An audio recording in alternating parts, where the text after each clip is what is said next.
ये आपने क्या अनर्थ कर दिया पिताश्री।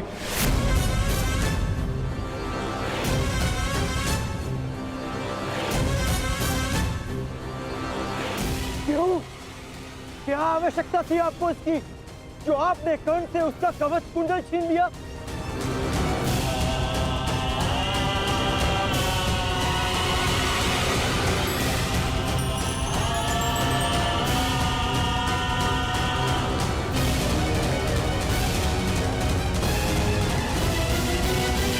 मैंने तो केवल नियति के न्याय का पालन किया, एक पिता धर्म का पालन किया है। ये किस प्रकार का पिता का धर्म है पिताश्री? पिता का धर्म होता है अपनी संतान में आत्मविश्वास जगाना, परंतु आप अपनी संतान की शक्ति पर विश्वास ना करके कौन सा पिता का धर्म निभा रहे हैं? बताइए मुझे पिताश्री।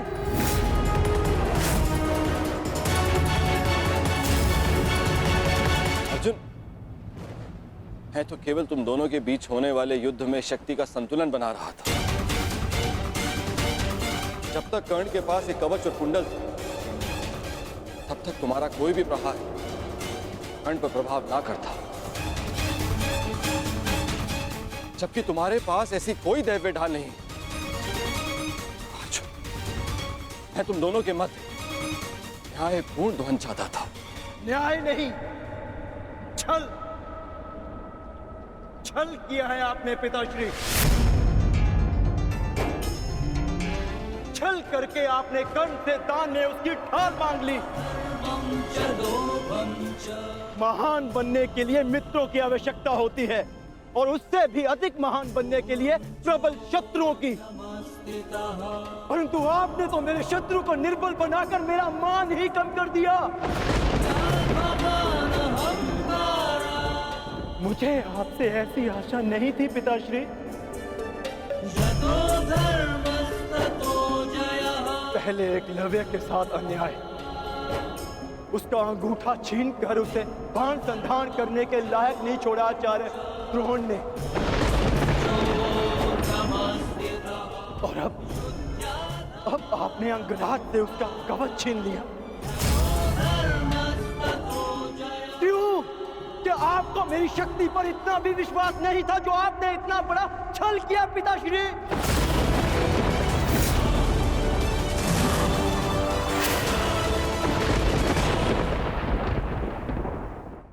कभी सोचा भी है आपने कि अर्जुन को इतिहास किस नाम से स्मरण करेगा? कि उसने उन योद्धाओं को परास्त किया जो उससे कम शक्तिशाली थे, कि समान कौशल रखने वालों के साथ छल किया उसने।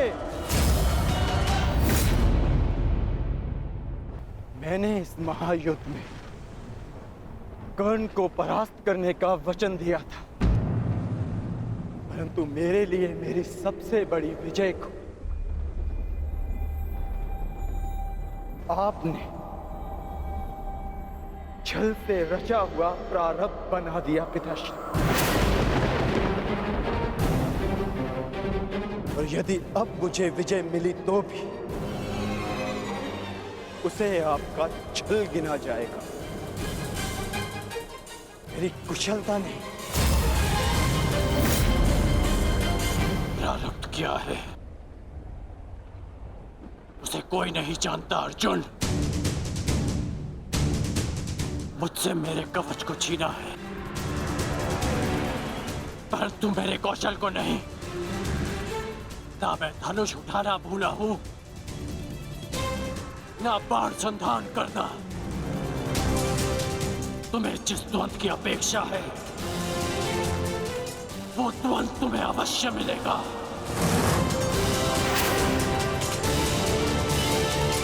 स्मरण रखिएगा पिताश्री, ना मैं कभी इस छल के बोझ से मुक्त हो पाऊंगा, और ना ही कभी आप इस अपराध बोझ से।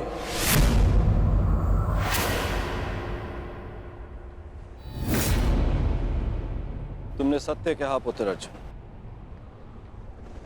ये जानते हुए भी कि मैं कौन हूं, मेरी मंशा क्या है, किस अपेक्षा से यहां आया हूं? कर्ण ने मुझे अपने कवच और कुंडल दान कर दिए।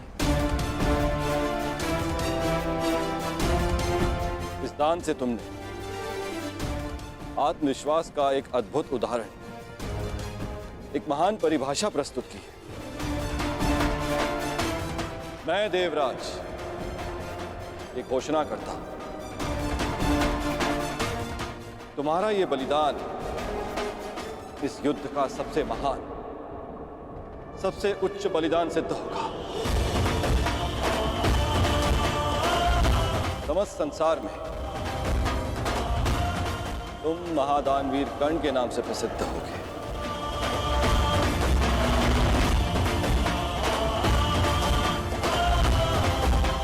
परंतु तुम्हारे इस दान का बोझ बहुत भारी है। इस बोझ के भार के कारण मैं स्वयं से दृष्टि नहीं मिला पा रहा हूं कर्ण।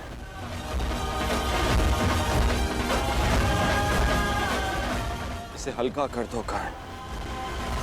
और अब मैं तुम्हें वो अस्त्र देना चाहता हूं जो समस्त संसार में किसी भी प्रकार की ढाल को वेध सके।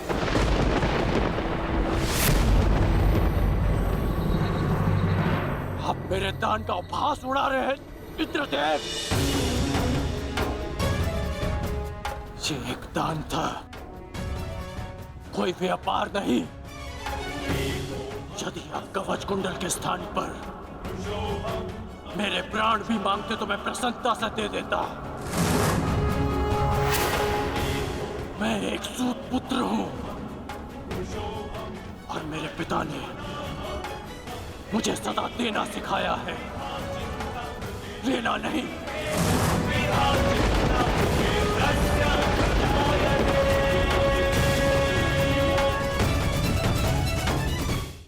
मैंने अपने दान देने का वचन पूर्ण किया। मेरे लिए यही पर्याप्त है। मुझे आपसे कुछ नहीं चाहिए। यदि तुमने मुझसे कुछ नहीं मांगा तो देवराज होने के नाते इस सृष्टि में मैं अपना सम्मान खो बैठूं। यदि मैंने तुम्हें कुछ नहीं दिया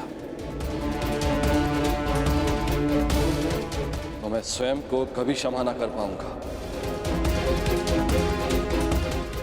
मैंने दान के रूप में तुमसे तुम्हारी ढाल छीन ली। मांगो, मांगो जो वरदान मांगना है मुझसे।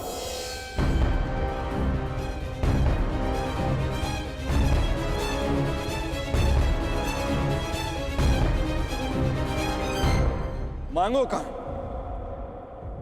मैं आपका सम्मान रखने के लिए ये अस्त्र स्वीकार करता हूं जो किसी भी ढाल को भेद सके, जिसे जब भी मैं अपने शत्रु का नाम लेके प्रयोग करूं तो उसका अंत निश्चित हो।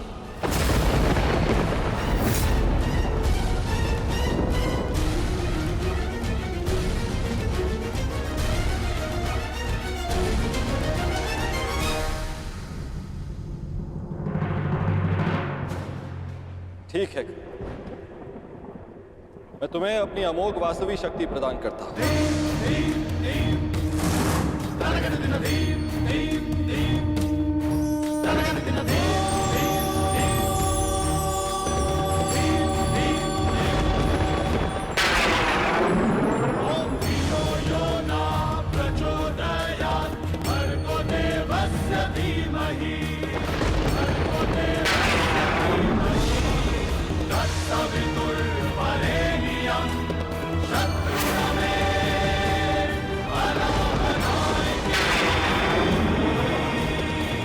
इस शक्ति को जिसका नाम लेकर संधान करोगे वो अवश्य मृत्यु को प्राप्त होगा। किंतु स्मरण रहे, इस शक्ति का प्रयोग तुम केवल एक ही बार कर पाओगे, मेरा मान रखने के लिए। तुम्हारा धन्यवाद है दानवीर कर्ण।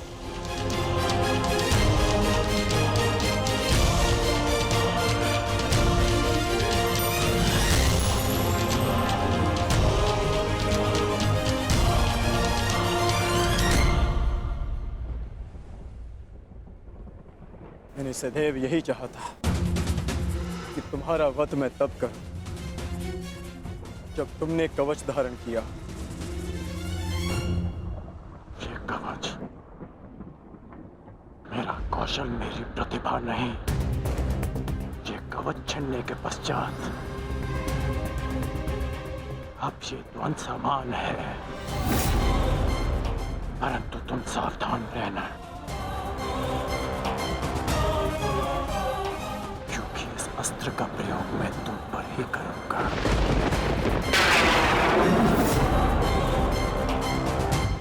मैं उस द्वंद की प्रतीक्षा करूंगा।